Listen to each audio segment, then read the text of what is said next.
Welcome to the Startup Lowdown, where we go beyond the surface to uncover the real stories behind building a successful business. I'm Case Dean, here to bring you an honest look at the ups, downs, and unexpected turns that come with growing something from the ground up. In this podcast, we focus on the human side of business, the tough decisions, the resilience, and the values that drive purpose-driven leaders.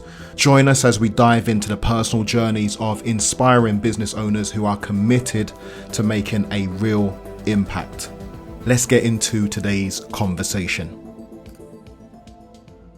Startup Lowdown. My guests today are what I would consider to be the next best duo that I know of, because for me the main duo is Batman and Robin, right? And in this situation I can tell you it's kind of like Batman and Batman. All right, there isn't really a Robin, but this is a wife and husband duo. So first of all, how you two doing today? The sun's shining, like I've got my lights on and I'm getting kind of burnt on my back by this yellow thing in the sky that I'm like, what is it? Where'd it come from? It's nice. Yeah. Out of nowhere. It happened to me yesterday. My arm started burning. I was thinking, what's going on? And then I noticed it was the sun coming through the window. And it was like, oh, you're still about? I thought you'd left. It's quite refreshing in the winter to get that. It's nice, but yet then when I open the back door, everything's still icy. It's good. It's the double glazing, isn't it? It just changes everything. But anyway, let me introduce these two because we do, all three of us know each other quite well, and we'll get into that. Owen and Tori Phillips-Wormsley, are the award-winning duo behind Oat Studio, a London-based design studio known for creating impactful brand identities and campaigns, with decades of experience working with global names like Nike, Lacoste, and Channel 4. And also, most importantly for me, from my perspective, community-focused projects. They blend authenticity and creativity to help businesses resonate deeply with their audiences and achieve meaningful results. How's that for an intro to you two? Right, thank you. Yeah, Yeah. It's the truth though, isn't it? I think it's weird. I always ask people, what's the bio like? Not because did I get it correct, but more, I think it's always strange to hear, because it's nice when you're writing your own bio and you get those chops and you're like, yeah, that is us. That is what we do. But then having it kind of said back to you, I think is always a little bit weird. Yeah. You know, to lean into it. Yeah, 100%. Yeah, you never think of it day to day, do you? But yeah. It's the truth. So I've got a bit of a weird question because I've never asked you to, and then we'll get into why I'm making it sound like I had opportunity to do it before. The double-barreled name. What's the history behind it? Is it a double-barreled name that somebody already owned, or is it a double-barreled name that you two created? No, it's like we got married like 10 years ago, and at the time when we got married, it was like a joke that we would have a double barrel name. That we always spoke about. It's like, oh, the Phillips-Wormsley sounds super posh. I mean, yeah, it was kind of, it was actually a joke. It was a joke. And I was like, oh, I'm not just taking your name. Like, why would I get rid of my name? Like, and it seemed a bit weird. So which one's which? I'm Phillips and okay. I'm Walmsley. I think, we were never, the whole thing getting married, it was like, a modern take, the whole thing like, a man taking a woman's name away seems really not fair to us. So we were like, it was a joke, but it became like, well, why not just stick our names together? And then our kids have the same, both of our names carry on. But yeah, and then you do this, and then the first time we go to get on a plane, you guys, our name now doesn't fit on it doesn't fit on the form. They're like, we're going to have to put you in another queue so that you can fill in a different form. Yeah. Are you serious? Yeah, literally like... It's actually not everything now. I'm like a picture. Except from the surname, the letters. As soon as the story started, I was hearing only good stuff. I was literally preparing for only good stuff. They're actually Oh, it's a nightmare. Disadvantages? Yeah, it's a nightmare. Like, yeah, like every time it takes twice as long to check in for a plane. I think it's taken, as well. You've got the short straw taking in. Now I can spell Walmsley, so it's taking me ages to spell my new surname. Like, I literally had to check it all the time. Like, Walmsley? It's a nightmare. And I was like, why do you do? It's something you do off the cuff, and like, oh, this would be a nice gesture. Oh, Phillips should have been made easier.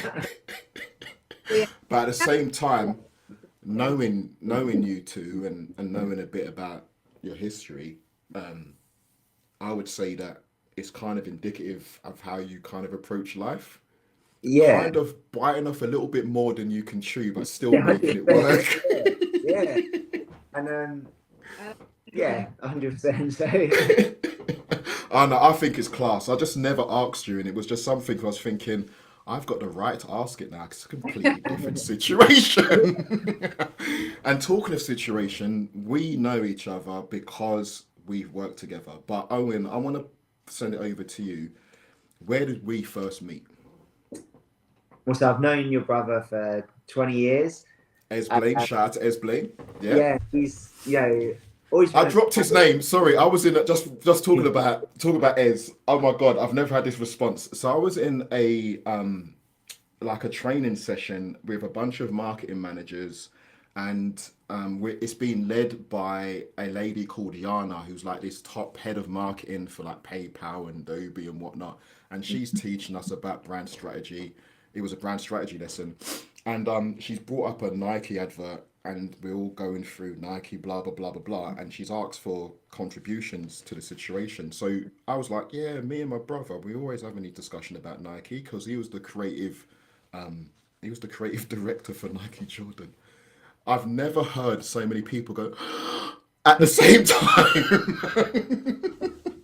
Like, really? Oh my god! It was like famous by association. It was insane. But he is an absolute legend, and yeah, we met through Blaine. Yeah. Where did we meet? The Prince Pub in Peckham. It was just because he's mentioned me a bunch of times. Pushing my brother, and then, you don't get to socialise as much. You're the same, and so when Ez and the other guy Ronzo are like, oh, it's Christmas drinks. I always try and see them like around Christmas, and it was just a coincidence you were there that time, and we got chatting, and then I was explaining to you our business, and it was like, oh wow, yeah, straight away it was like going down the rabbit hole. You were like, have you thought of this? You thought that? I was like, yeah, we need your help. Like, so it was very quick, and I was explaining what we were doing, and it's not really working, and then so it hit it off straight away because I think having a mutual friend in your brother, it's hard finding people that do like design or marketing or other things that you have a connection with, and so straight away I was like, oh no, this will work really well. So you'd like, I just came back and was like, oh my god, all this stuff that we've been thinking of and like how we get started on it, we need to talk to him. Like we kind of like we just got to a point where we've been planning things, but we didn't really know how to go about it. So it was really helpful for you to meet at that point. And it's a chance meeting, but I think for us, we realised we have to be constantly going out and meeting friends of friends. How we get myself back, like vice versa, and you just have to be going out meeting people and making connections because it's the best. Even with everything online, still going to a pub. We have to even more. I've been saying it this year. I've been pushing it as much as I can myself personally, but I talk to people, and you know me, and I'm absolute freaking geek when it comes to online and automation and whatever. But this year it's not even like it hit me after the pandemic, but this year it's really hit me that I need to get away from this. I need to get more human contact. Yeah. Right. But it's difficult because I don't know what you're like, but for me, I can't do human contact if I'm talking to idiots. Do you know what I mean? Like I'm no good with small talk. I can't just be talking about stuff for talking about it. It's got to be profound and meaningful and go somewhere. And I can't have conversations with a-holes or anything like that. And it's dangerous out there. It's dangerous. So me and you've given a PG version, but we basically had a very drunk meeting.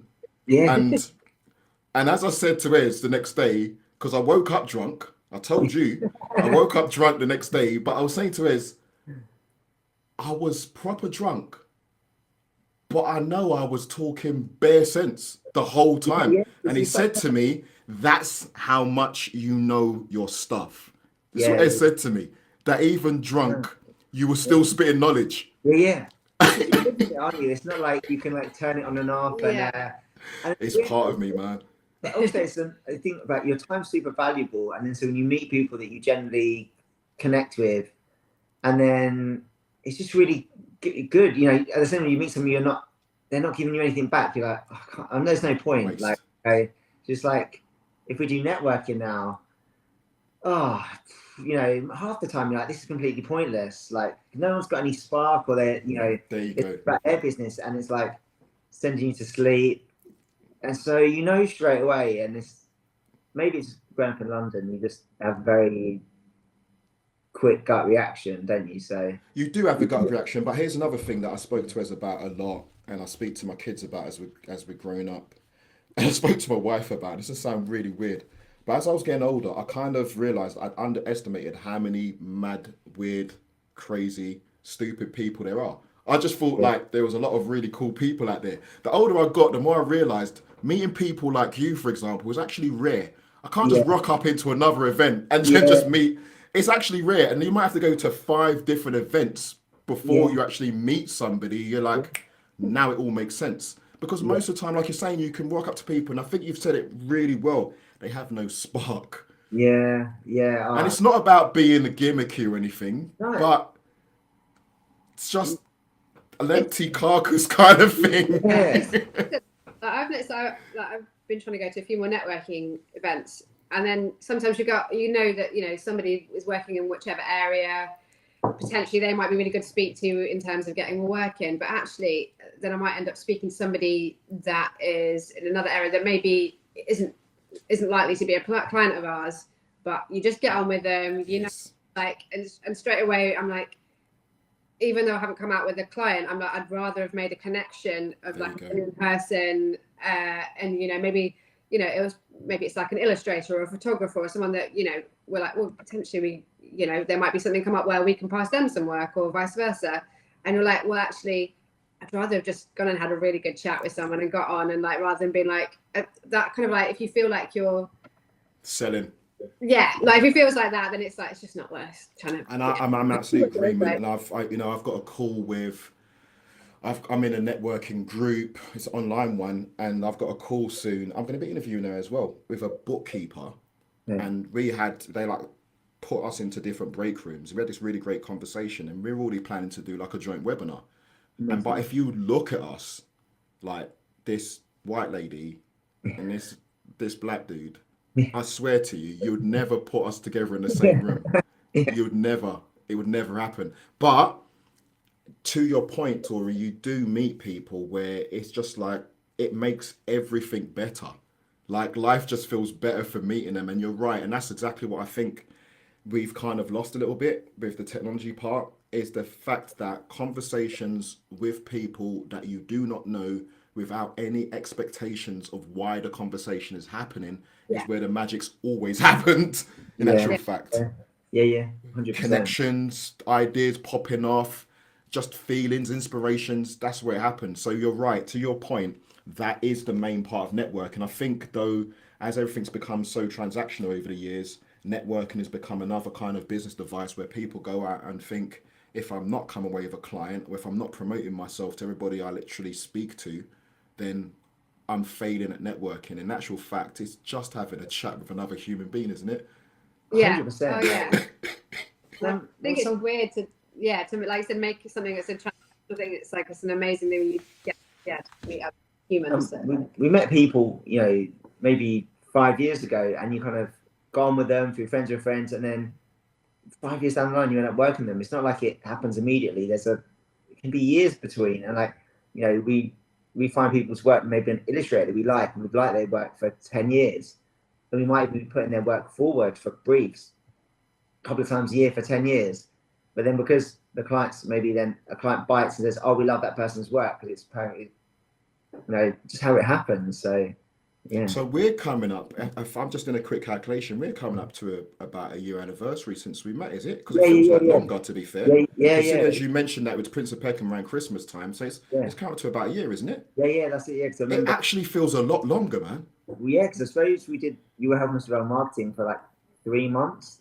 Doing Yeah. that weekly class, so it's a really good amount of time to really get to know each other properly.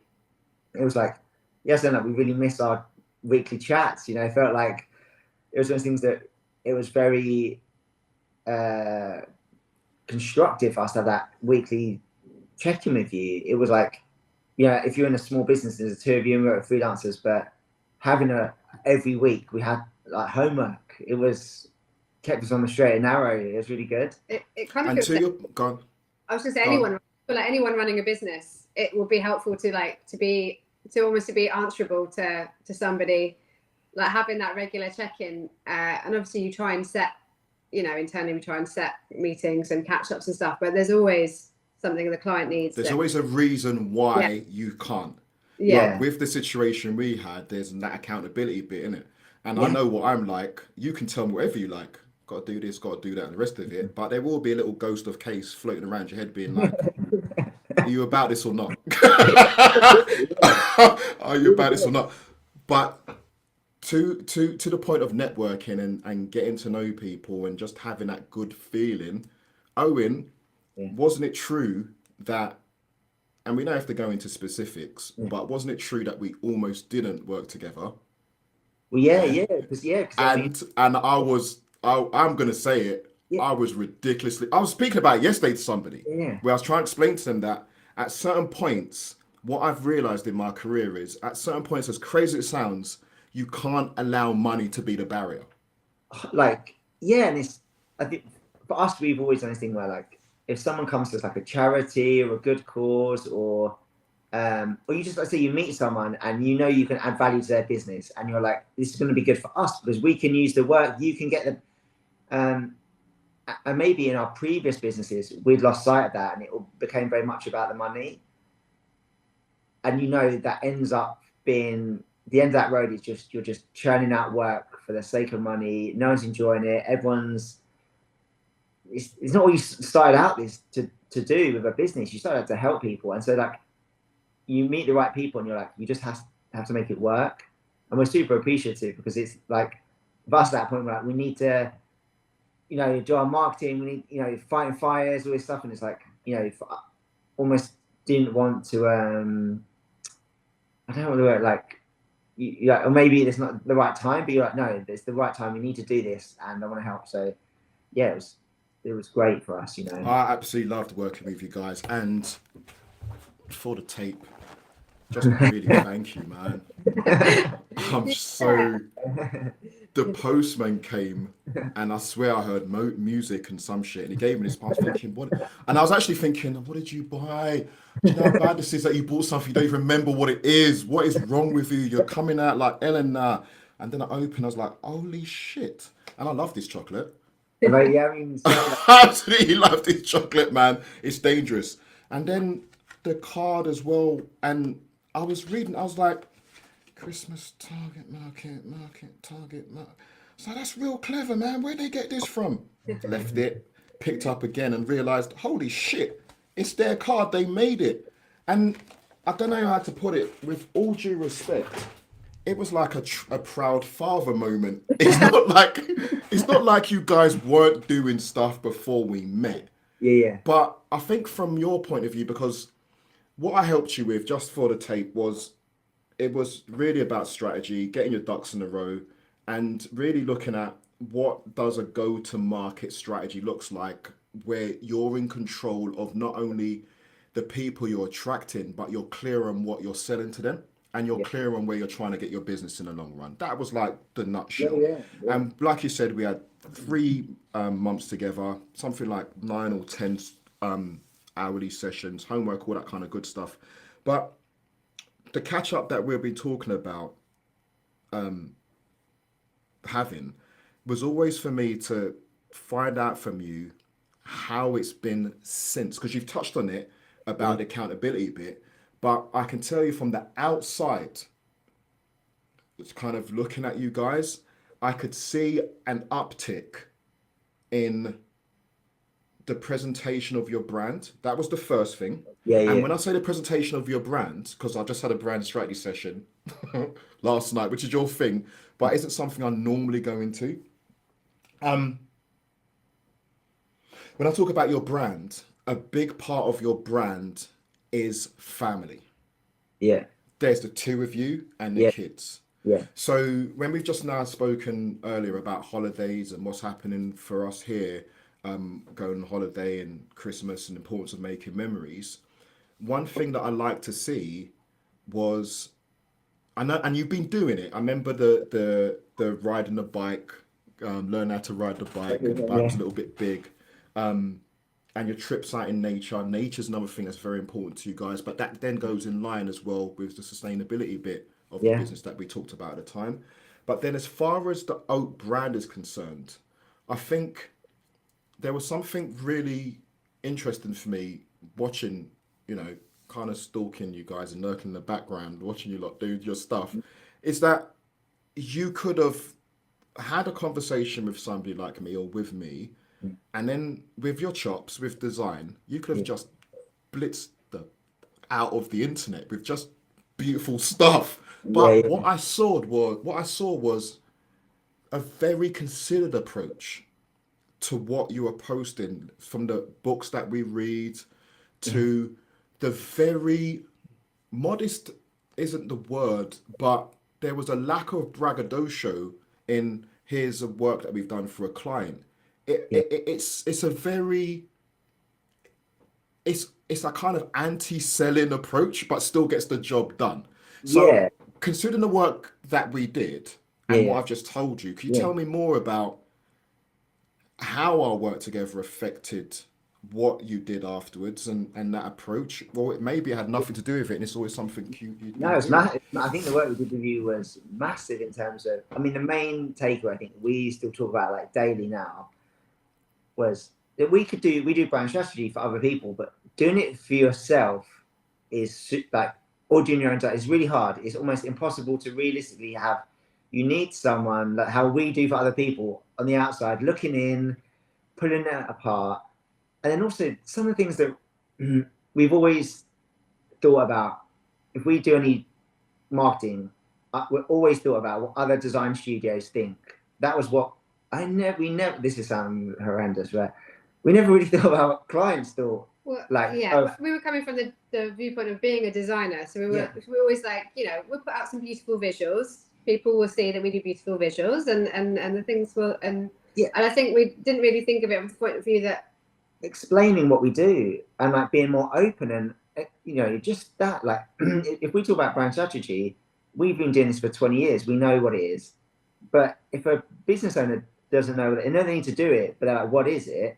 And we just say we do it. So, well, no, explain the process, how we work, the benefits, all of this. connecting the dots for them of like why they should do it, what the result's going to be, how they Taking responsibility for their education, basically. Yeah, we don't do You have to help them along the process, because that's exactly. I think that's a really good way of explaining that transition that you've gone through, is going from a point of view of realizing I just need to find my stall on the internet and just basically put out my wares and say, this is what I do, don't you think it's really beautiful, as opposed to becoming some kind of bastion of, and we spoke about this, there's a way that brand strategy has to be done. Yeah.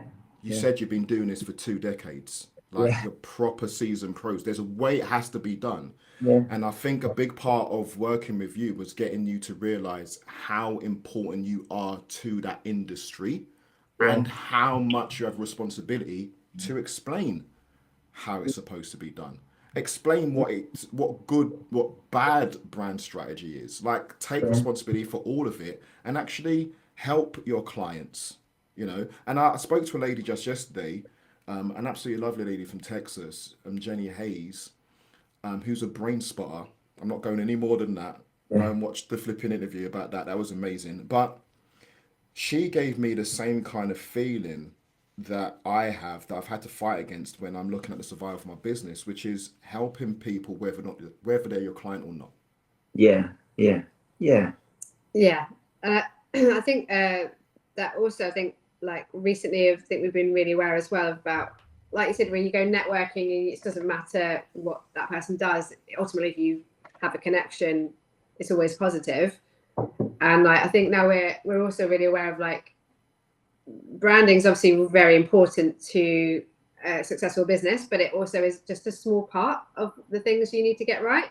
So not only does the branding need to be spot on, reaching the right people, but us being able to link up, if there's like a PR agency or a social media manager, or as well as like the photographers and videographers and illustrators that we use in the creative area, but like getting, making sure that a message gets actually, how does it get out to that target audience? How and people that we can connect up. I feel like we're saying it's kind of feels like good karma to be not only for our clients, for it to be a kind of holistic approach to their brands, but just for, just making connections. Just, I don't know, it always feels like a good thing to be doing. Yeah, we got approached recently by a restaurant chain in Oslo. They're a friend of a friend. Oh, really? Yeah, and nice. It's really amazing restaurant. They've really got an amazing brand. There's no it's not like we couldn't add anything there. It's great, but they needed help with social media and kind of a campaign. And it was like, well, we know the right videographer. It was shooting in Japan. We knew someone that was in Japan. We knew social media. We could connect the dots to them, and just that's cool. We're happy to help on that level because it was a friend of a friend. It's how the world works. I think it's just good karma. And then it's nice to be able to do that, I think. And someone's work for us just drops out of the sky, and you're like, oh, how do we deserve this? But it just happens. And so I think aware of that wherever, if someone comes to us and it's something we can't do, but we know someone that can do it, just put them in touch. It's simple as that, really. And we try to do that all the time. Would you say, are you clearer on who your ideal client is now? Yeah, 100%. Yeah. Because who's the ideal client now for Oat Studios? So like a purpose-driven founder that's ideally people doing good. Like we're quite. I think it's really important to us to select quite carefully who we work with. So people doing things, whether it's people doing things for the planet or other people working ethically, is really important to us. But also, I guess the size of who that is. So it's lots of startups and founders, but also people that have been doing their business for a few years, and then maybe like looking back and going, actually, like, who lost my way a bit, and like the branding's a bit outdated. We did it on the cheap first time around. We realized it was like hindering the business. We can really help them. Like, they're at a point now where they know their business. We can add loads of value there, and it's to be able to see the results when you do it. It's great. It's really fulfilling for us to be able to have that impact on their business, rather than say maybe in the past in other companies we worked at, you never really saw. It was a bit more of the same, So now we can. How was your approach to speaking to companies changed? Because before, this is what it felt like. With all due respect, it felt a little bit like, I know you need us, and I know we can do good work for you. Whatever you've got, we'll take it. Yeah. Well, now we like working in terms of our offer and what we offer, and even some of that exercise we did with you were like listing out like everything we do. We can definitely downplay our own work. Yes. Just the kind of people we are. We're not like super egos. We like. Yeah. So, but then you list out everything you do, and you're like, wow, it's serious amount of work. That's like you're getting a lot for your money there. So being more not proud but confident. Yeah. I think proud is a really good way of looking at it, is one thing. Another thing is appreciating the value you bring and the impact you're having. It's so important. And obviously I'm always going to be for getting paid the right amount, for what you're providing and what that value is going to bring. Because when you're talking about changing somebody's brand, it's for if they do a refresh in 5 years, whatever. But that means it's having an impact for the next 5 years. Yeah. That's like ongoing revenue impact. I think the other thing is that when you're doing something all day every day and you kind of know it, you have that insight to, obviously every project's different and you have to learn about each different industry and each particular business, but ultimately having done this so many times and having the experience, you have to us a lot of things are common sense, like, well, clearly, this is a good area to go into, this is what you should be focusing on. And I think you kind of forget that with having that experience and knowing that, whereas other people and things that we think are kind of common sense, or you forget that other people, that's why they come to you for your expertise. So it's almost like and it's exactly the same as when we worked with you. Like you need someone from the outside to just look at it and say, this is what you should do, focus on this. And that's not how it went. That's how it went. It went more like, what the hell? This is what you guys do? And this is how much you lot are charging? What's wrong with you? It was more like that. And I think that is when you are in that situation where you don't fully know you don't fully appreciate the impact you're making on other people's businesses. I think you don't fully understand the impact your business can have in your own life. How much of a vehicle it can be for you guys. But anyway, let me ask you something, right? You've both had remarkable individual careers before co-founding Oat Studio. What inspired you to take the leap and start a business together? I think so. We'd always done work together. So we've been together for 20 years, and married, kids, but right from the start, we always worked at university doing projects. And some of the best projects we've done in our careers, looking back, were the ones we did together. Which, to be fair, I had a conversation with my son about this, and I spoke to my wife about it.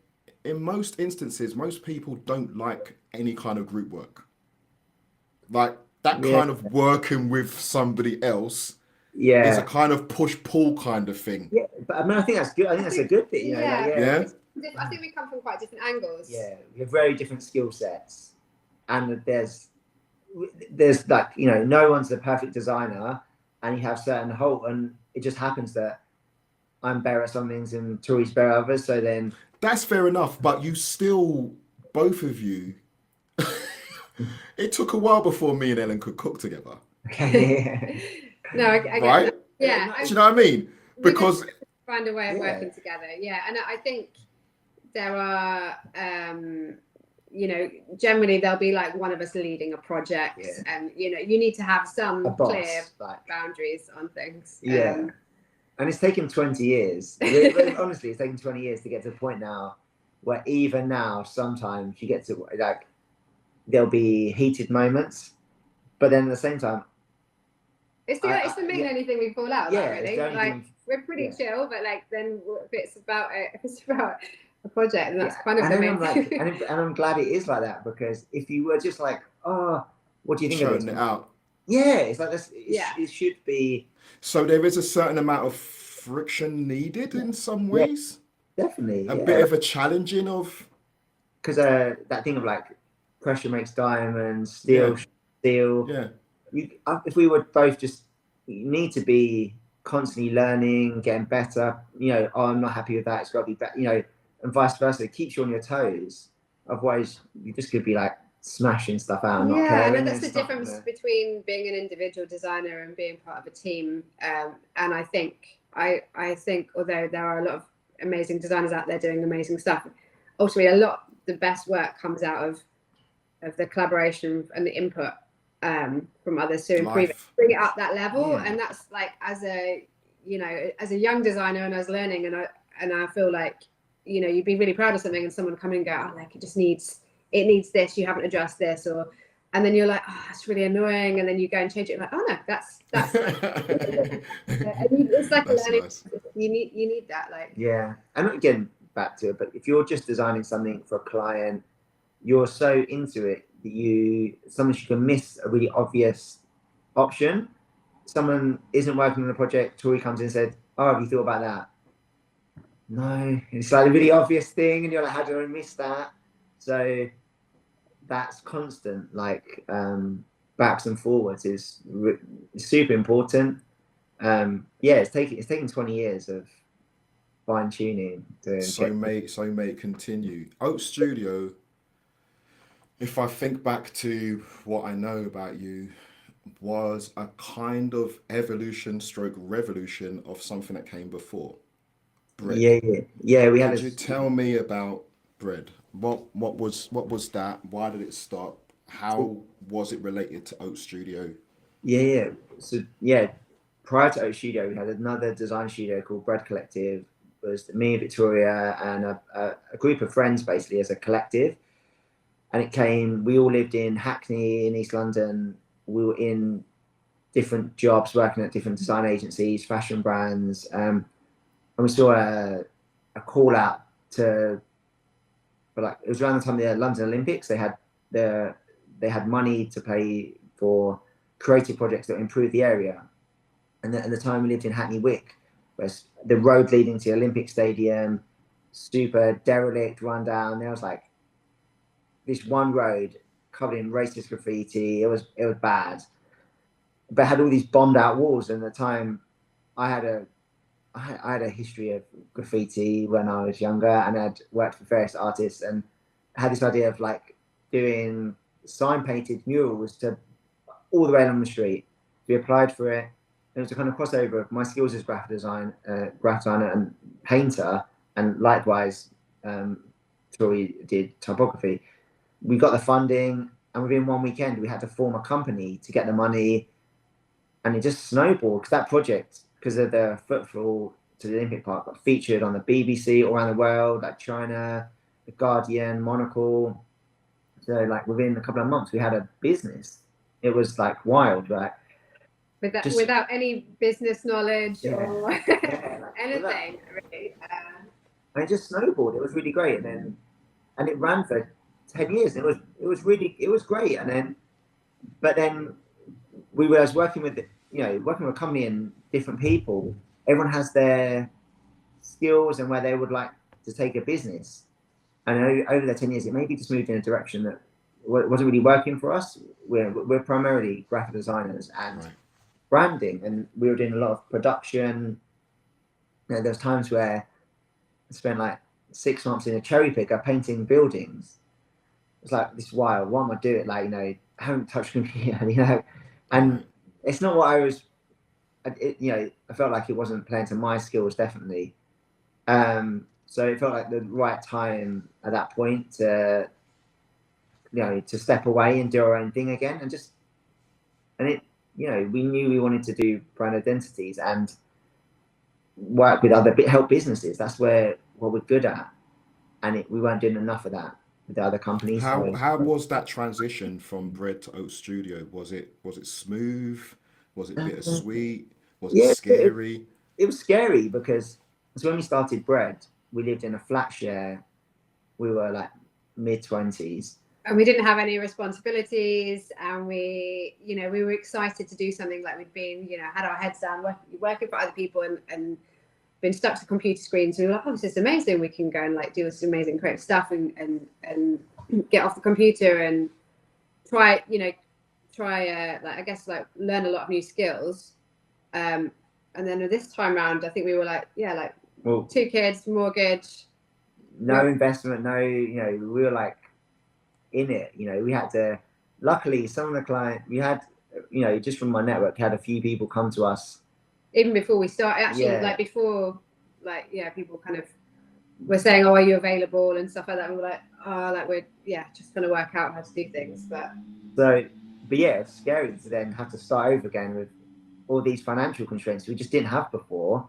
And then also knowing that then the massive part of what we do is, just taking on work you have full creative control that you maybe might not get paid for, but it's beneficial. We can help their business. They'll tell all their friends about our skills. We'll get a case study that we can then, because we couldn't use any of the other work that we've just done for us. So in terms of a portfolio, you have to start over again.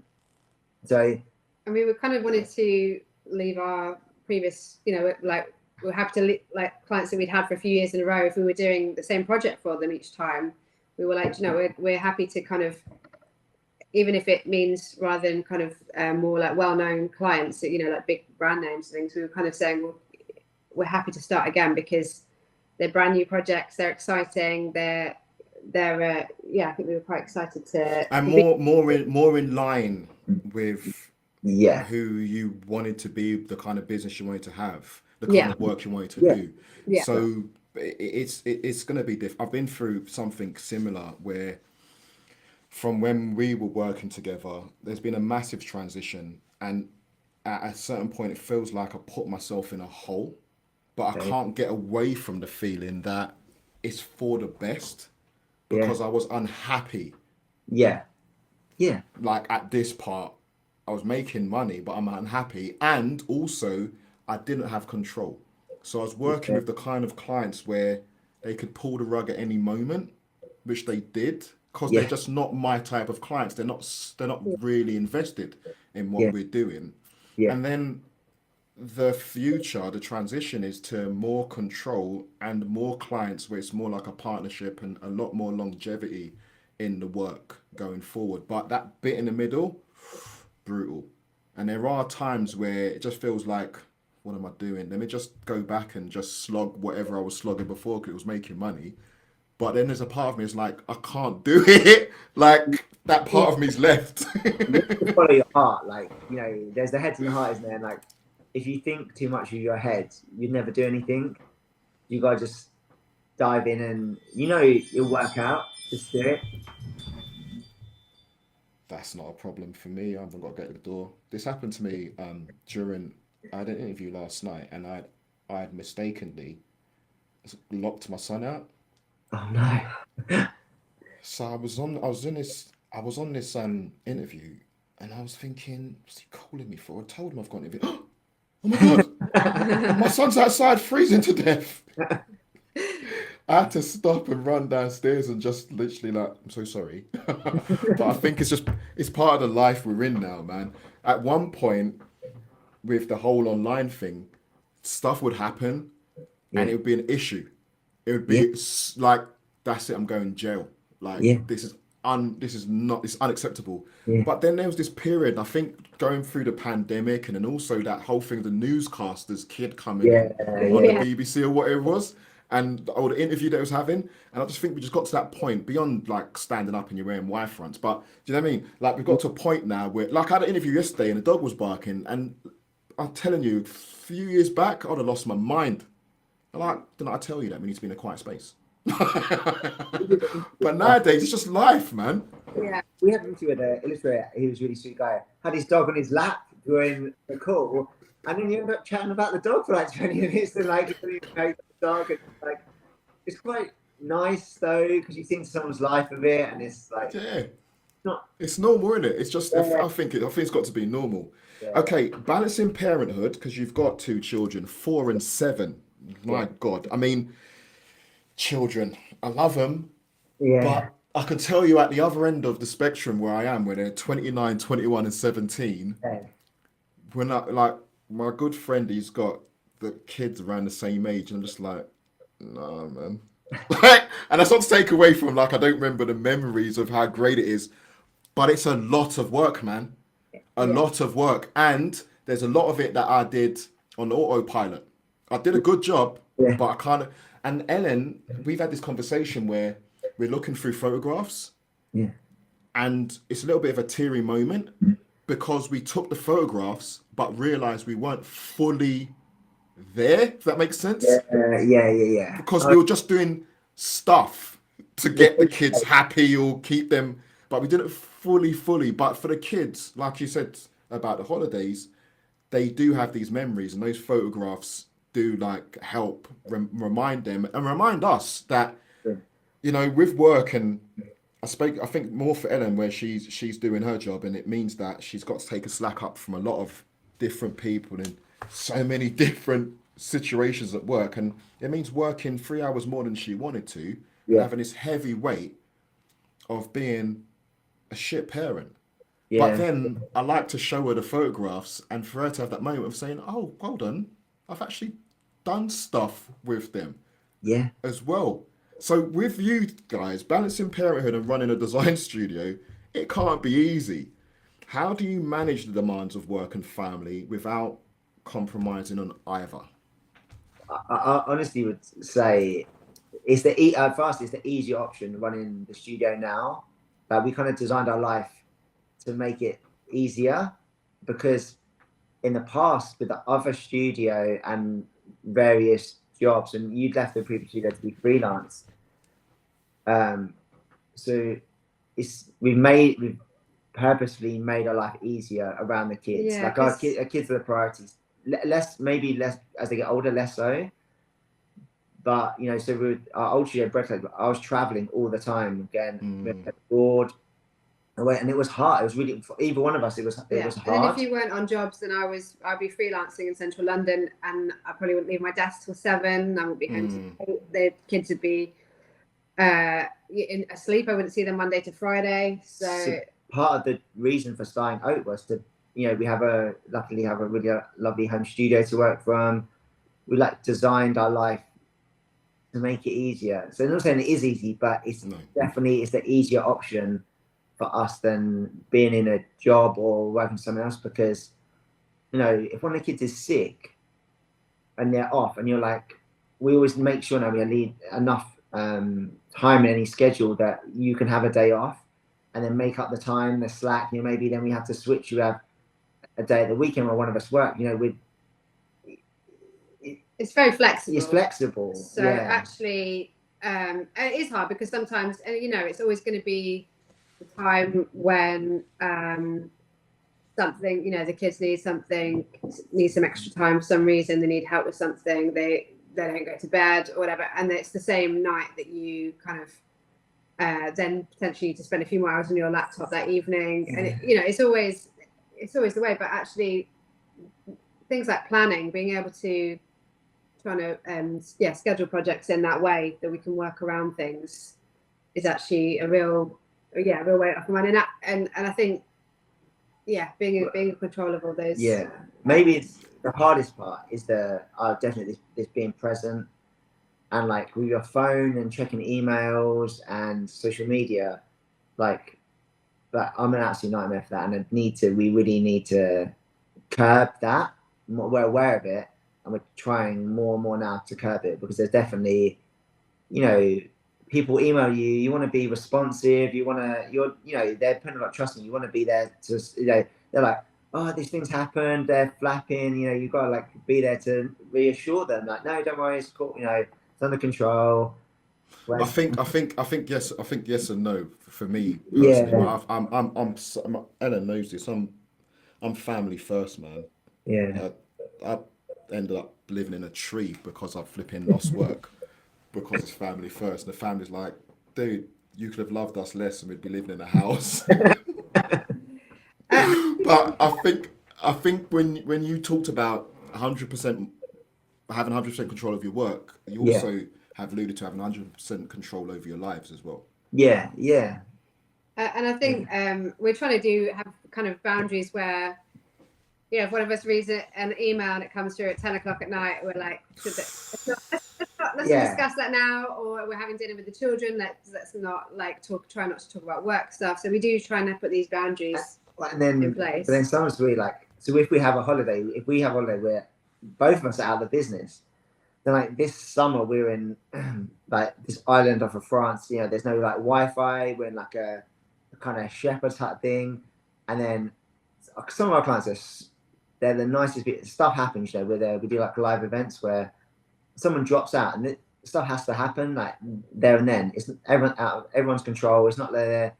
And so then the funny thing, we'll be on our laptops at 10 o'clock at night, and then we have photos of the kids are like, what are you doing? And they want to see what you're doing. And you get into these conversations about our job, and it's actually really not a problem. You're like, cool. Yeah, The role bit. yeah. It's We half just an have to hour. be prepared. Yeah, So so it's like, half an hour's work on a 2-week holiday. Cool, and include the kids, and then they're like, you're like, what do you think of this poster? And they're like, I like the color. Like it's. I'm just glad we can do that. it's nice to be able to do something that like it, it can overlap, and we can like kind of make it work. But yeah, you do have to be really mindful of both. Like I think planning for work to make sure that things can be addressed properly and there's not like mad rushes, and you can spend full concentration on both areas. But yeah, it's a real. It's not easy though. It's not easy at all. But one thing that I've heard a lot from people I've interviewed recently who have got families, children, is the boundaries and treating work similar to an employee kind of job where like office hours, like having office hours basically. It opens at a certain point, it closes at a certain point.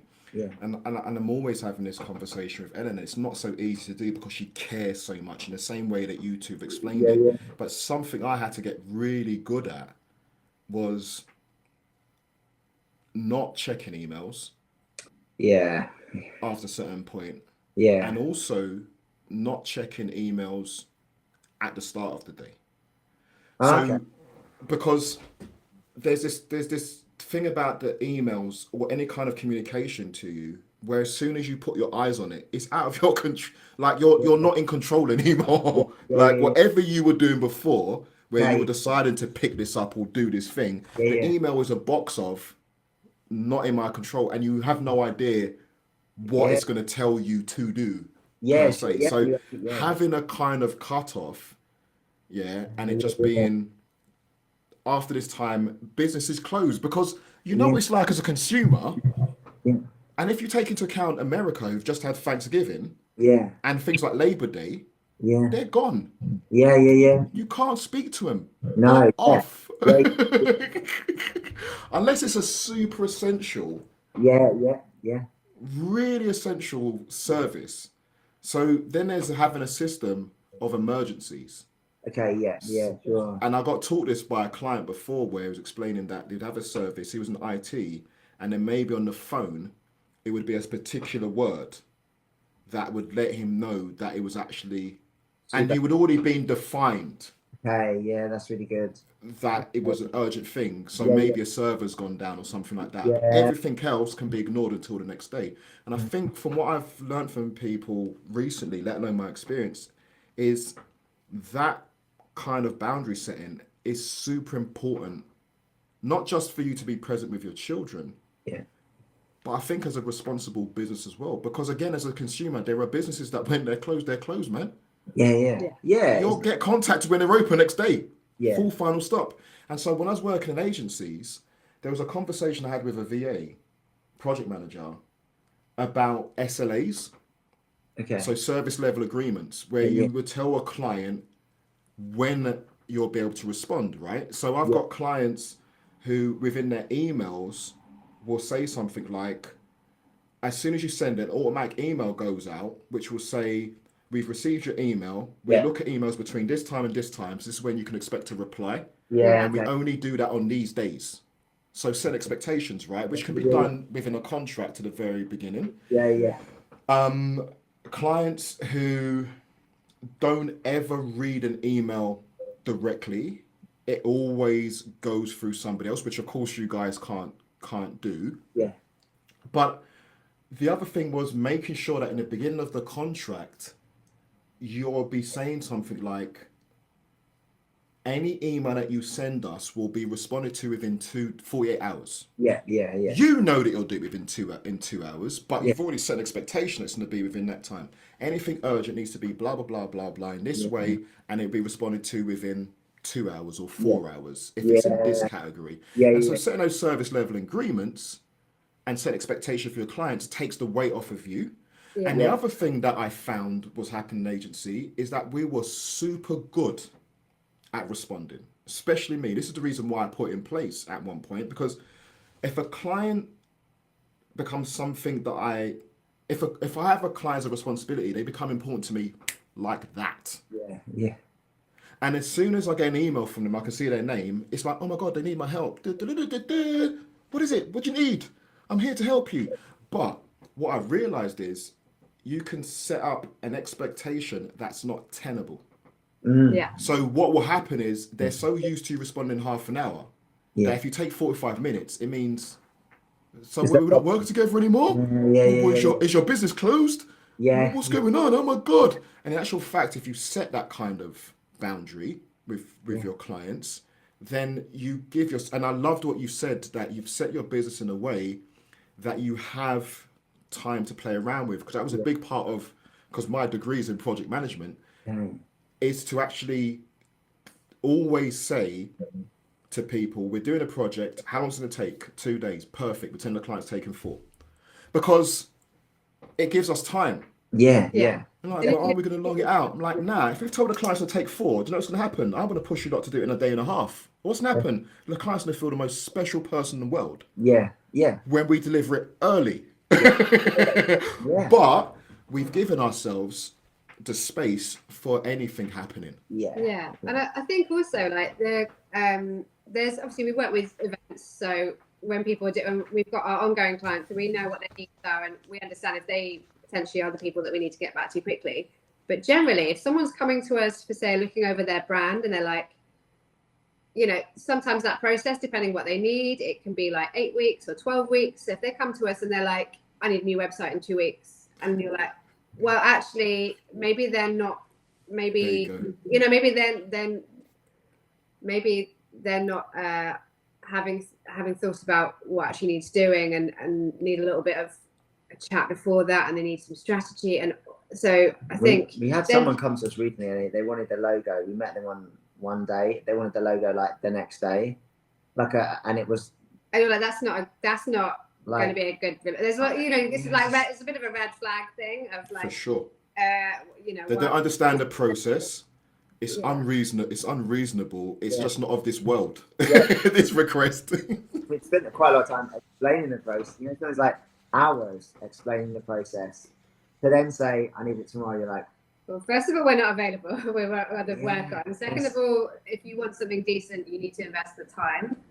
Like, there's a some of these things they happen for a very good reason. You're like, for sure. Oh, it's not for us. Like, that's, sure. You know. But that's a good point. That's a good point, that you have set boundaries and standards and values, and all of that goes into your ideal client. It goes into the kind of service you're providing to your clients. Because again, if you do decide, oh, we could work with 30 clients and we could get all of them to charge us whatever it is, and we could bash it out. Yeah, but there's a part of you that realised the quality is going to degrade, or it's going to be crap across the board, right? So balancing all of that out. And also, I think what I've heard from you is also a bit of forward planning of your projects, which is also quite good to hear, because I think that kind of reactive rather than being proactive when it comes down to what your work is, how long it's going to take, where we're going to do it. I think lately I've been thinking a lot about time management, especially with my kid who's about to start going to university. He's got to start doing sixth form studies, and I've been explaining to him to look at his timetable and start looking at his free period and chopping up his subjects into how he can divide the time to revise, and so they're all getting equal time rather than just the subject he likes.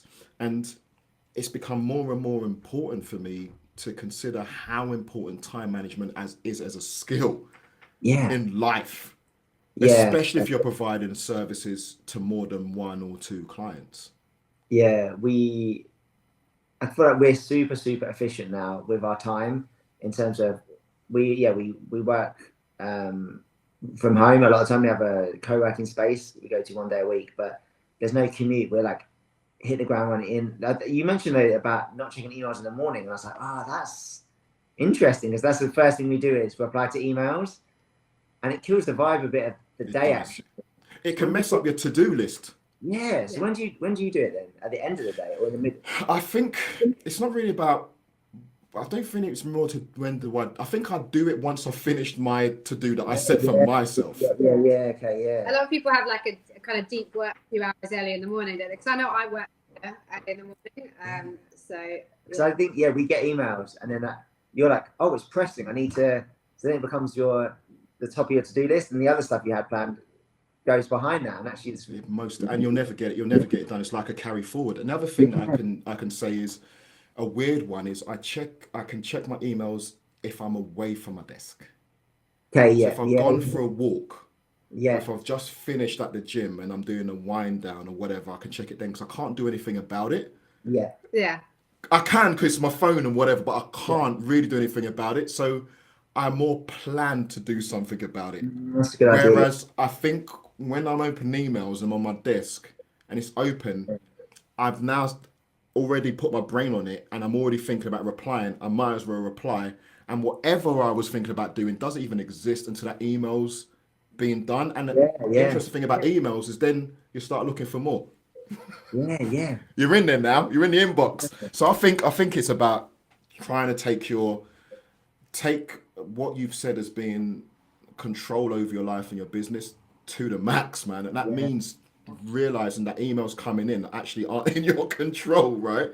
You have no idea what's in that box when you open it. So your work spans global brands and local communities. What values drive your decision to take on a project, and how do you ensure those values are reflected in your work? I guess to take on a project, I guess it does really help when we meet people that we kind of share people explain what their business is and we get an understanding of that, and we believe in what they're doing, they've either provided. But while you're having this conversation, you're looking for something though, because it's like a little bit of an invisible checklist. What are those things that you're looking for that are getting checked as you're going down, talking to them? That they're committed to their business. That they're really, if we work for a business, we do the whole brand identity, and in a year they shut down. Right. That's kind of it happens. Yeah, it happens. But you're trying to minimize that because it's you want to be able to say you helped them and it was a success. That the work they're doing is kind of not at the cost of the climate or any kind of social issues. Again, like looking for red flags of they're trying to do things on the cheap, they're not going to pay their staff well or all that kind of stuff. So it's really important that they're doing, and I think they're looking to make a quick buck out of a product or something, and it's and if they've kind of really considered what they're doing and they can show that they've got a plan, that they've been really thoughtful about what it is, and obviously that they're providing a really good either product or service or or an organisation. Sustainability has been something that has been mentioned in the past, and what you've just mentioned just now. And we had a conversation previously, which is coming to mind, regards to packaging. And whether or not the packaging the company's using. And I think at the conversation we're having at the time was you could move into a space, if not already there, where you can advise them on that. But if you have a brand that comes to you and they're asking you to do designs for packaging that is harmful to the planet, is that the kind of thing where you'd have a pause about working with them? Yeah, probably. Yeah, definitely. Even a kind of we chatted a lot about this recently, but we currently have a massive impact on climate change and sustainability in terms of they're not huge companies we're working for right now, but the type of thing they're doing is massive. So for instance, if like an oil or gas company came to us, like I'm sure they're not, but if they did, that would be a straight away, there'd be a no. But there's nothing, even if it's like, but we're pushing our sustainability and we work, we know you're a big advocate of this, we want to work with you because of that. It's like, well, we know that's greenwashing. We're old enough now to know that these companies are doing this. So, and then I think it is also our responsibility when we do work with people, if we can advise on a better way of doing something, we're not going to just kind of, go for the first off the shelf option of whatever it is. If we're producing something, or if there's a better way that we can, there's always ways. There's even designing websites. There's ways to make them more eco-friendly. It's literally everything you do. There's something that if the more information, the more we try and teach ourselves and learn about what the options are, the more that we can kind of make these suggestions to our clients, make sure that everything we do is done in a better way, as well as deciding who it is we work with. Yeah, we often learn from a client. A client comes to us and then we talk about sustainability and they're like, I'm doing this, and you're like, oh, wow, I didn't even know you could do this, some of this stuff. So we're learning quite a lot from clients because they're very industry specific things that we would probably have found in the research stage of the project, but they've done the research. So we're always getting educated back from the client as well. Was this something you're always interested in, and or has it become more accentuated because you've had children? 100% because you've had children. Like before, it wasn't. I hadn't crossed my mind really, and since certain things like I haven't flown for 8 years now since having kids. Whereas in the previous job, I flew like all the time, like a couple of times a year. I'm not saying that we won't ever fly again, but making these decisions because it impacts our kids' lives. So it's just these small things that we can do that I feel like we have to do. You can be a bit like, oh, I'm just a small part, it's not making any difference. But yeah, that's not the way to go, is it? Because everyone say that, and we're kind of in a bad situation. Like, you just got to do it, play your part, and then also it's super important that we talk to our kids all the time about flying, and have people that have older kids that are teenagers now, and they're like, well, I can't believe we flew so much. This is really, Ooh, that pressure's hardcore. Okay. And I just always bring it back to the thing of like, both my parents smoked, and telling them about stopping smoking. All the information was there for them that smoking was bad. They still did it. Now, for us in our generation, it might be flying and climate change, and what sort of car, all these things. So you have to read the information and be like, well, yes. I think it feeds into as well. People come to us and they might say, oh, like we feel like we need some merch for something, and I think it's just us analysing. Is that the best thing to do? If you're going to produce something, make sure it's the best quality, people actually want it. So it's so it's throwaway stuff, isn't it, when you think about merchandising, right? Yeah. So I think we try and question that stuff.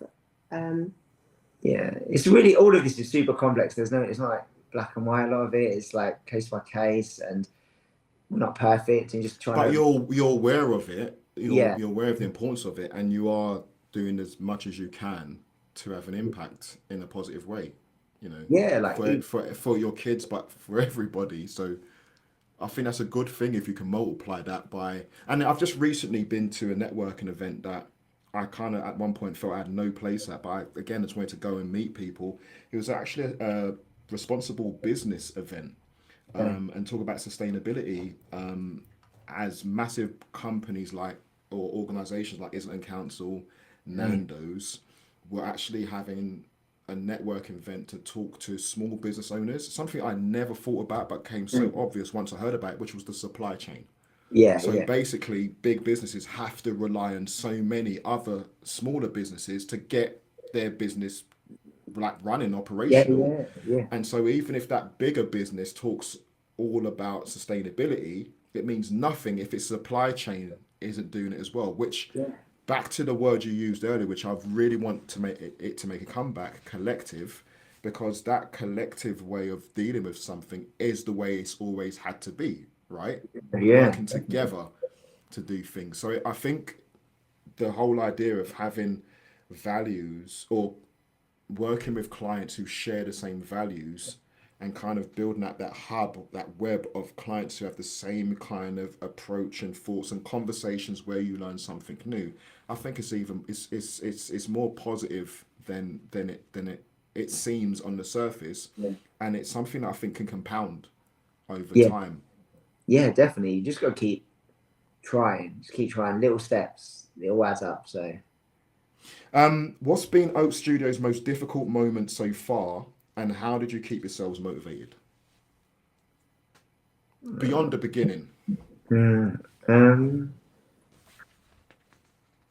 tell me it's been swimmingly ever since. No, I mean, I think there's the thing about having the amount of projects on at a time, and the ups and downs of that is probably.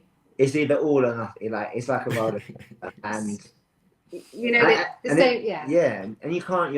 It's never just steady. It's like, and knowing that, you just got to ride it out, prepare as much as possible.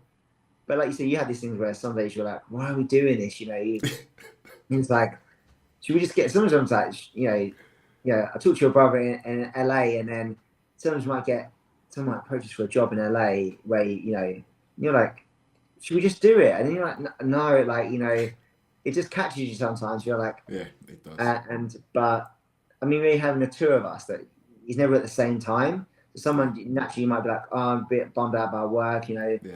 You compare yourself to other people at their different stages, and then sometimes we look back and you're like, wow, we've done, like, it's not even been 3 years, and it's, to be at this stage and be like, you can never, and also you don't know the full picture when you compare other people. There's no point comparing yourself to anyone because you don't know what's going on behind, and you have to be like, actually, we're doing this. It's going all right. It could always be better, but we're doing it. We're happy. So, but yeah, there's definitely times where you're like, oh. I think it's a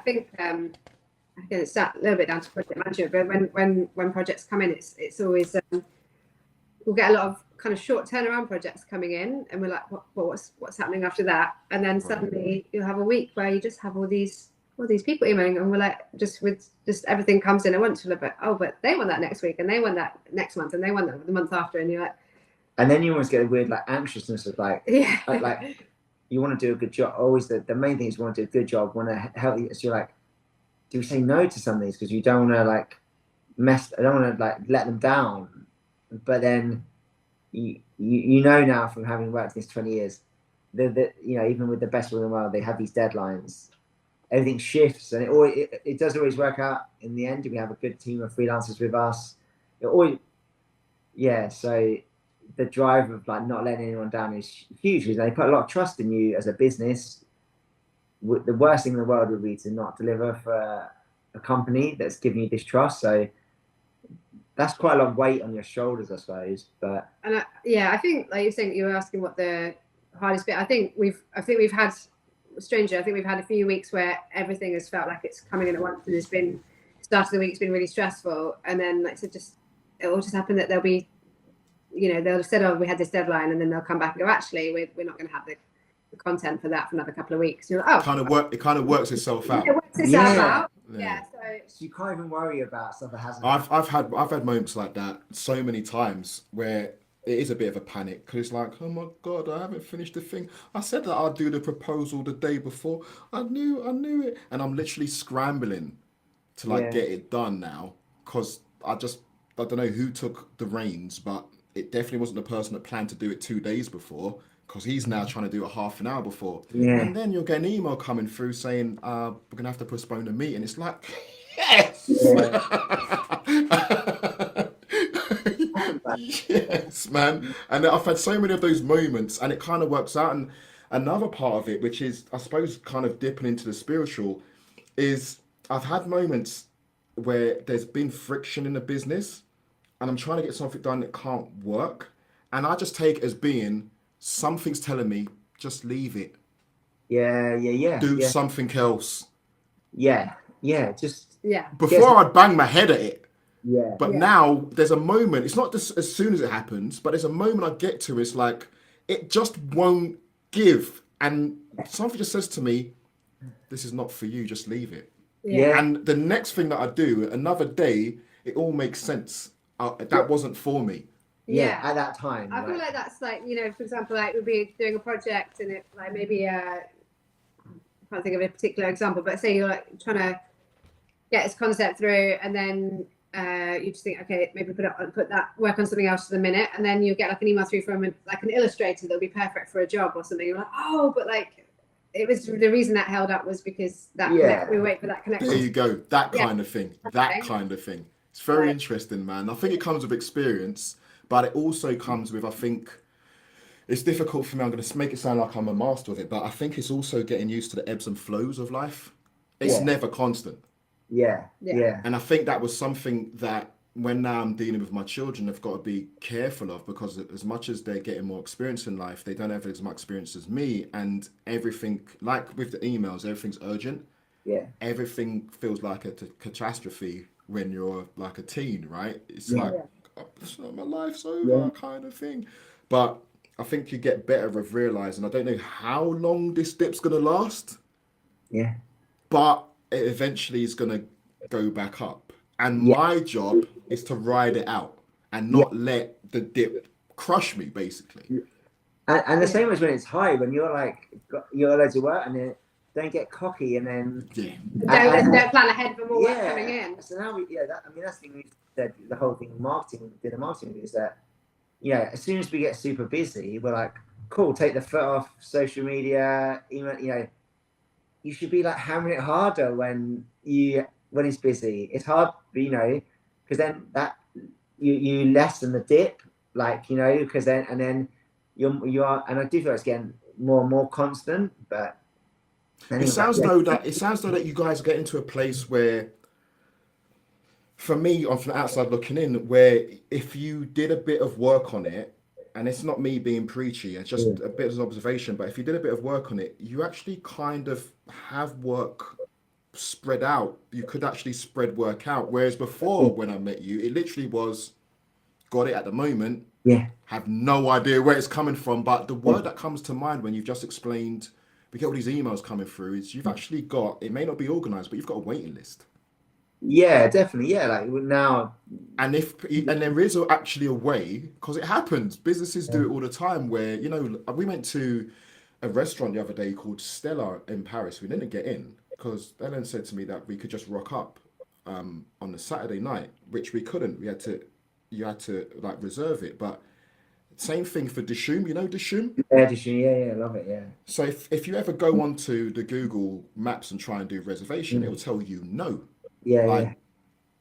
For like forever. Yeah. like, and I think when you look at a certain kind of business, there is a situation where, as much as you don't feel good not being able to help that person, you're actually being very responsible to say to them, we've got slots for when things start, and we can slot you in now, because then it allows us to give you the right experience, as opposed to just stacking projects. Definitely. There's, so when we started the marketing and pushing stuff out, I think it's taken 3 months to then start seeing results. And now you're like, oh yeah, it's like a switch. I think you said it'll take 3 months. And everyone's literally like, oh, suddenly getting lots of emails. It's like, it was 3 months exactly. And you think, oh, so then you need to just keep it up, because then the more that's compounding again, it's like always that people are seeing your work, they're like seeing your message in might not need it straight away, but it's this thing of always being on their desk, that they're like, oh, we're here still. No, nothing. When the time's right. Yeah. No pressure. We're here. And then it feels a lot more, I feel more comfortable with that we've got stuff dripping in all the time now. And then, but we have to continue with the marketing all the time now. We can't just get busy, stop it. Someone told me the other day, I was taught the other day by a mentor, the idea of presence and promotion. Presence and promotion, constant. Now, there is obviously percentages around providing value.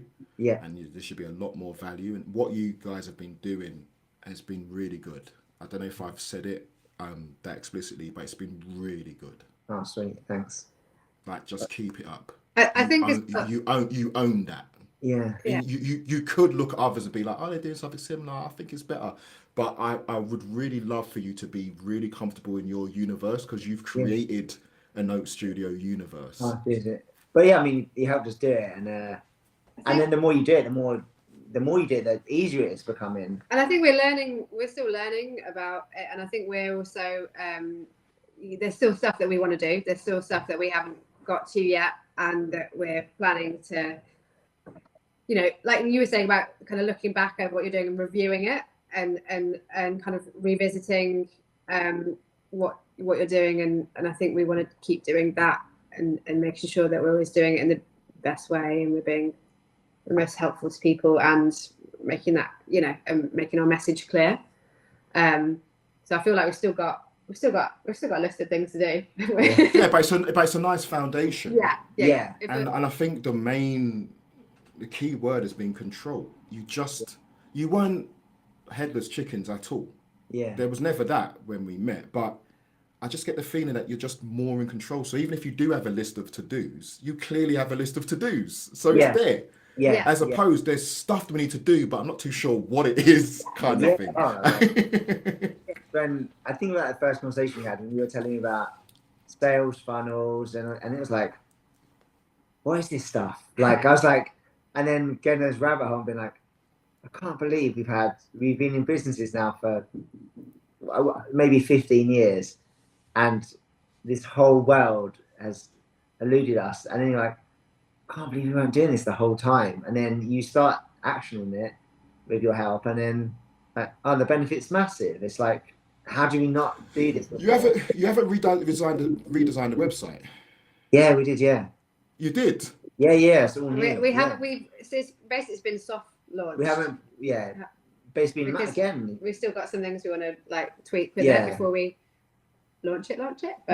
But nice. Yeah, looking at that again, I remember you doing like an audit with us and did the website really early on, and it was like, yeah, you do like testimonials. You guys have any testimonials? We're like, yeah, we've got loads. Like, why then you were like, it was like, yeah, well, that's a good question. Why not? You know, this really basic stuff that we just had overlooked, and so we did all of it, and yeah, even doing it, did all the development ourselves so that we can constantly. I think we realize now from chatting to you, and this isn't like you don't finish the marketing and the strategy and it stops. This is constant evolving, like our offer. And so it's really important. It's a lot of experimentation, and even what you've just said just now, I would hate you to feel any kind of urgency around it. I just asked because I remember it was such a big thing, but even the way you've explained it, it can seem like it's just a cool thing. Yeah, we've redesigned the website, we just haven't launched it yet. But it doesn't make a difference if you're ready to launch it in January. The audience aren't literally sitting there with popcorn, like waiting. It's still in your control, right? You just want to take the time, and I implore you to take the time to build out that story. Yeah. Because I think the worst thing I've ever seen repeatedly is a business redesign its website and say, with the normal kind of mock-up shots of the website, we've got a new website, have a look, can you visit it? Because someone told them about traffic or something. But when you take into account a brand strategy agency like yours deciding to redesign the website, that is a massive tool for education, let alone promotion of the business. And I would implore you to take the time to build out the story and actually look at it as being a story over like a month kind of thing. And it's not just we launched our new website, this is why we launched our new website, these are the choices we had, these are the choices we picked. That's going to be massive, and I can't see how that won't. And also when you start emailing it to clients, letting them know, and we've got a story up or a carousel or video, whatever it is, I can't see how that won't lead to another influx of people asking, can you help us? When people have seen a new website and like new clients, and they're coming now, we're explaining what we do in much more depth, the process. A lot of the questions we were always answering, they're answered now in the new website, and people are like, they've just got more information. We're more open about how we work, and that was all just from seeing the website from the client's point of view, rather than what we think as designers and other design studios think. It's a big change, I think, looking at creatives, the change from becoming a freelancer where your website's all about portfolio and showing what you can do, to becoming a business owner and realizing it's a vehicle for you helping the clients understand why you're the best solution for them. It's a massive change. And obviously our offer's going to change as we work with different people. We're constantly assessing what we're doing, and to be able to make those changes. And the website, before you in a design company, you do a website every 5 years, you'd add your portfolio, your projects as you go, but the about page wouldn't change. And so now it's like, well, we can change, we can adapt it as we go.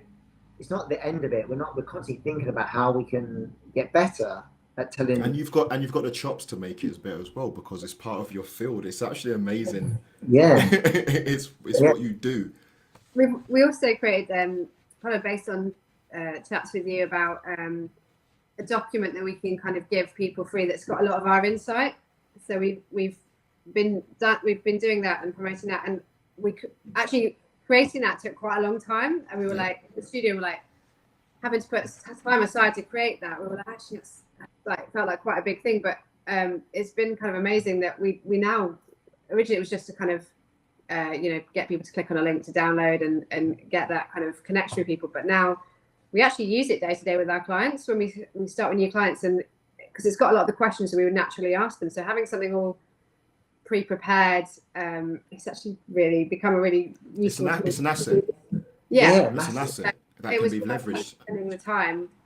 And we had a few. That's exactly the point, right? You do have to get to the point where you realize it is, and I think it's just because we've got used to being in a world now where things are supposed to be instant. Yeah. It's also, everything's supposed to be really quick, and so anything that requires a certain amount of considered time feels like it's just been longed out on purpose, as opposed to that's the time it deserves to actually be created.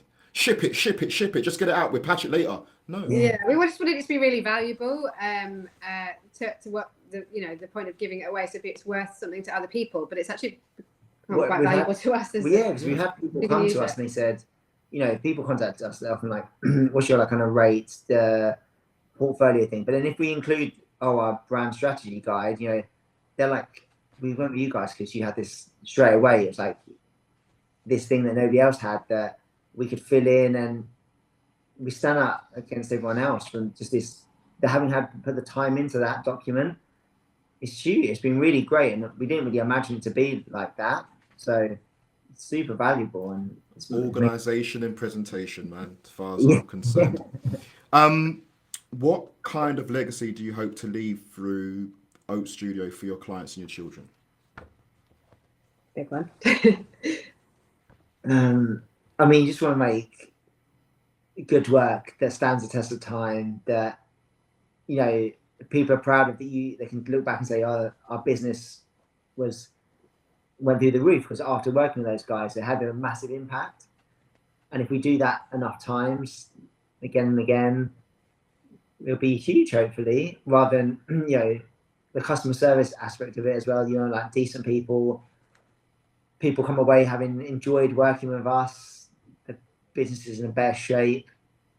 Really helping our clients, if they're doing good things, helping them achieve like their goals for where they where they want to take their organizations. And it's been really nice as well because we've got a nice spread of work from working with like amazing kind of consumer lifestyle brands that are maybe again doing things really consciously, and we've been working a lot with kind of London councils as well, doing community projects. So that, I think that works. We really appreciate getting that kind of work in, that beautiful. It's going out to it's been really useful to a lot of people.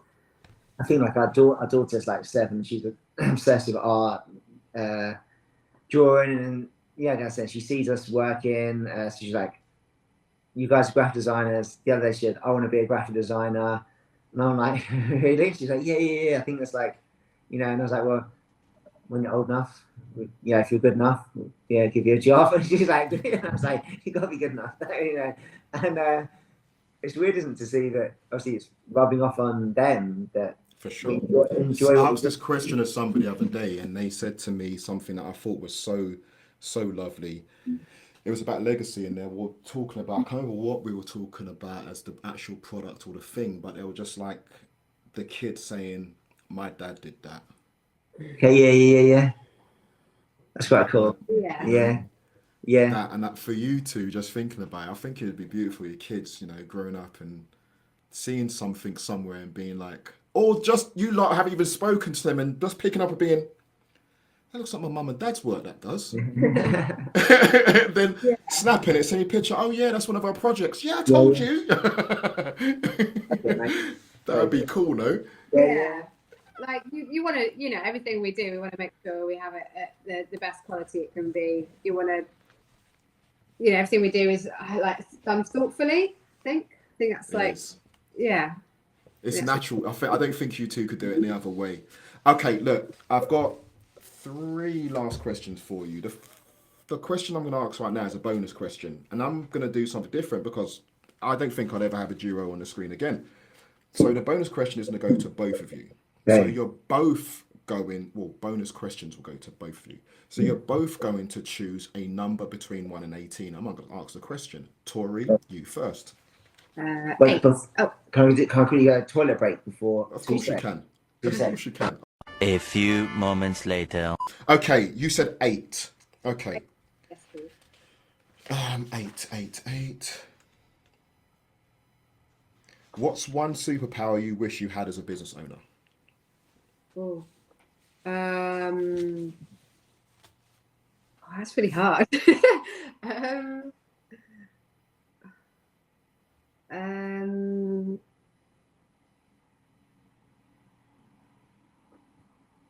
don't know. Sorry, that's a bit like I'm not sure. It happens every single time. At some point, I was thinking, stop asking these questions. You're killing people's brains. Every time their brain just, you can literally see their brain just going. I feel like I mean, okay, so all right. Well, I guess the I feel like we're pretty equipped with the tools we need, but I think I would say it's always time, right? So if you can go some kind of superpower where you can turn a clock back and whiz back in time, get a little bit more time on Nice. yeah. Some kind of freeze time kind of thing, or Freezing be able to time. go back. Basically, being able to control time. Love it. Yeah. All right, 1 and 18 for you, Owen. What number do you pick? 8. 8. Okay.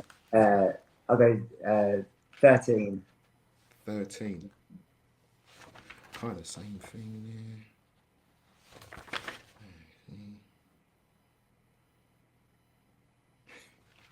If you could have a billboard with anything on it, what would it be and why? I mean, really obvious would just be our basically our logo and website on there. Behave yourself. That makes absolutely no sense. Yeah, Most yeah. people ignore that. A billboard with anything on it. I totally get that it's going to be talking about Oat Studio, but come on, you're acting like you're not involved in brand strategy. It's got to be more than just your logo. Yeah. I mean, I'd probably be our having worked in it so much. I'd be like our like brand proposition and what we, the transformation we offer. Also, we do testimonials. Yeah, massive client testimonial for working with us. It'd probably be something along those lines, but Would it not just be would it not be something linked to a campaign that you believe in for? no, it'd be promoting Oat. And so it should do. And in my mind, I'm not even talking about print billboards because this in the future, this is like a video thing. You know those mad flipping AR, kind of things. I was thinking more of that for you guys, but definitely that would get people stopping. We do loads of billboard campaigns for like the festivals we do, and always trying to push them to do something a bit like mysterious to catch people's attention. So it'd be something along those. Funny, something funny, mysterious that Piques the curiosity and exactly. That's it. Something a bit more cryptic. It just makes it catches people off guard. Like I've always loved that. It just makes people think. I remember back in the day, when I first started my business, I had a vision or an idea that I was gonna make like stickers back in graffiti days. But it was literally like, who is Case Dean?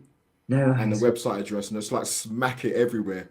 And in my mind, it was like, there's just gonna be people just gonna be like, yeah, who is Case Dean? Why is that even being asked as a question?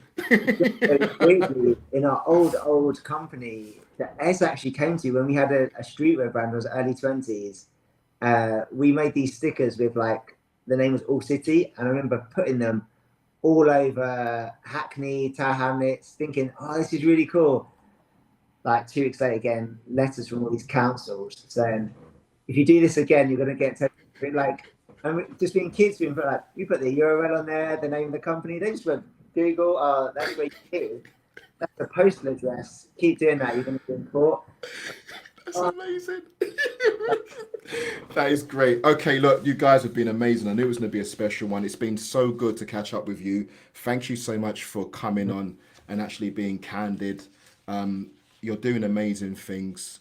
Just keep doing it. Obviously, I'm here. You can reach out to me. But most importantly, if anybody wants to know more about what you do, wants to get in contact with you, would like to work with you, what should they do? Just reach out to us through the website or social media. We're always around. There's loads of information now. So that's obviously on there. So we-r-oat.com. And I'll put that in the notes as well, so that we will be there to clickable link in the notes. Yeah. amazing. Thank you so much for being here. Really, really awesome. I think I feel accomplished that might be my last act for today. I feel like I might shut up shop for this Friday. Yeah, why not, man? I feel accomplished. That was so beautiful. Thank you so much for that. Yeah. Thanks for asking us. It's really it's the first thing we've done. It's really nice to chat with you. So anytime, yeah. Beautiful. Thank you so much for joining us on this episode of the Startup Lowdown. I will see you on the next one. Bye-bye. Thanks for tuning in to the Startup Lowdown. I hope today's conversation brought you fresh insights and a new perspective on the realities of building a business. Remember, success isn't just about profit, it's about growth, both personal and professional. If you enjoyed today's episode, consider subscribing, leaving a review, a comment, and make sure you share it with everybody who might benefit from these candid stories.